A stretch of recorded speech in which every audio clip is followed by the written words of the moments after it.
ગુજરાત જાહેર સેવા આયોગ એટલે કે જીપીએસસી દ્વારા સરકારી નોકરીની તૈયારી કરતા ઉમેદવારો માટે મહત્વના સમાચાર છે। આયોગે 23 સંવર્ગની કુલ 279 જગ્યાઓ માટે ભરતી પ્રક્રિયાની સત્તાવાર જાહેરાત કરી છે।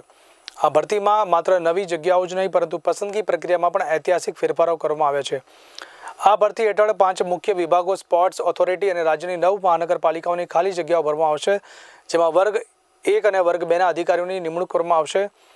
ખાસ કરીને 9 મનપાની 13 અલગ અલગ પોસ્ટ માટે કુલ 202 જગ્યાઓ ફાળવવામાં આવી છે। ઉમેદવારો આજથી જ ઓનલાઈન ફોર્મ ભરી શકશે અને અરજી કરવાની છેલ્લી તારીખ 16 ફેબ્રુઆરી નક્કી કરવામાં આવી છે।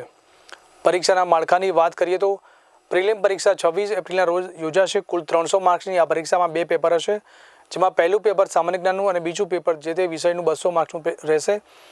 જીપીએસસી દ્વારા પ્રથમ વખત કાઉન્સેલિંગ પદ્ધતિ અમલી બનાવવામાં આવી છે, જેમાં ઇન્ટરવ્યૂ બાદ મેરિટમાં ટોપ પર રહેલા ઉમેદવારોને મનપસંદ મનપામાં પસંદગીની તક આપવામાં આવશે। આ ઉપરાંત આયોગે વન ટાઈમ રજિસ્ટ્રેશન એટલે કે OTR ફરજિયાત કર્યું છે।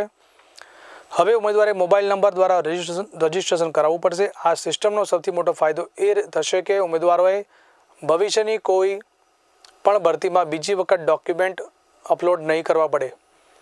જે ઉમેદવારોએ એકવાર ડોક્યુમેન્ટ કન્ફર્મ કર્યા છે તેમનો ડેટા OTR નંબર નાખતા જ ઓટોમેટિક ખુલી જશે। આમ પારદર્શિતા અને ઉમેદવારોની સુવિધા વધારવા માટે જીપીએસસીએ આ વખતે કમર કસી છે।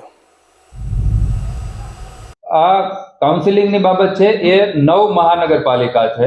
એ 9 મહાનગરપાલિકાના અલગ અલગ સંવર્ગોની આપણે પરીક્ષા અને ઉમેદવારોની પસંદગી એક સાથે કરી રહ્યા છીએ।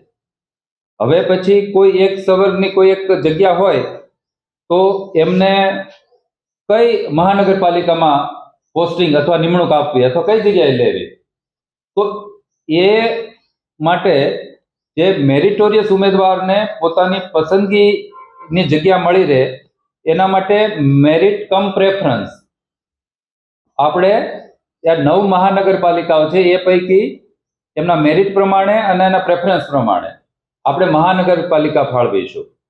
એટલે કે કોઈ પહેલા નંબર મેરિટમાં આવે તો એના માટે 9 મહાનગરપાલિકા માટે ચોઈસ ઉપલબ્ધ હોય, અને દાખલા તરીકે મેરિટમાં જે છેલ્લો હોય તો એના માટે માત્ર એક જ જગ્યા એ જે પણ મહાનગરપાલિકા હોય 9 માંથી જે પણ મહાનગર એ એક જ ઉપલબ્ધ હોય।